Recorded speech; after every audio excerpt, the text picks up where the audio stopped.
Hi friends, അപ്പോൾ ഒരു മഴ പെയ്ത് കഴിഞ്ഞാൽ എത്രമാത്രം വൃത്തികേടായിരിക്കും അല്ലേ ഗൈസ്. നമ്മളെ മുറ്റമൊക്കെ അല്ലേ, നോക്കാനേ തോന്നത്തില്ലല്ലേ, അവിടെ ഇവിടെ വെള്ളമൊക്കെ കെട്ടിക്കിടന്നിട്ടല്ലേ. ഇത് നമ്മൾ സാധാരണക്കാരുടെ വീടിൻ്റെ കാര്യമാണ് ഞാൻ പറഞ്ഞത് കേട്ടോ. ഇൻ്റർലോക്കൊക്കെ ഇട്ട വീട്ടിലൊന്നും ഈ വിഷയമേ അല്ല കേട്ടോ.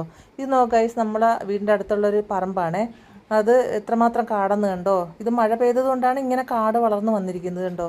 പിന്നെ ഗൈസ്, ഞാൻ എൻ്റെ കാല് ഫ്രാക്ചർ ആവുന്നതിന് മുമ്പായിട്ട് ഈ നെല്ലിച്ചെടിയും ഈ കറിവേപ്പിലേക്ക് ഒന്നും വളർന്നു വരാൻ വേണ്ടി ഒത്തിരി ഞാൻ ശ്രമിച്ചതായിരുന്നു കേട്ടോ. വളമൊക്കെ ഇട്ട് കൊടുത്തിട്ട് കയറി വന്നിട്ടേ ഉണ്ടായിരുന്നില്ല.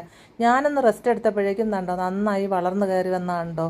അതുപോലെ തന്നെ ഈ പപ്പായ മരം കണ്ടോ നല്ല ഹൈറ്റിലേക്ക് പോയി കണ്ടോ. കുറേ പപ്പായയും പിടിച്ചിട്ടുണ്ട്.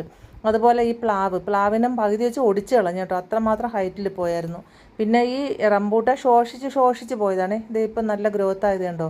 അതുപോലെ തന്നെ ഈ മുരിങ്ങാച്ചെടി അത് പട്ടുപോയതാ, ഇപ്പം കണ്ടോ നല്ലതുപോലെ കയറി വന്നുണ്ടോ. പിന്നെ ഈ ലക്ഷ്മി തരൂര് എങ്ങാണ്ട് പോകണമെന്ന് അതിന് തന്നെ നിശ്ചയമില്ല, അത്രമാത്രം ഹൈറ്റിൽ പോവുകയാണ്.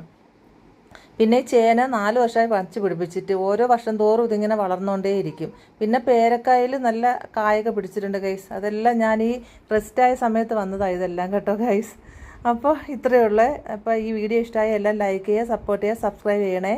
അപ്പോൾ ഇത്രയേ ഉള്ളൂ. ടാറ്റാ.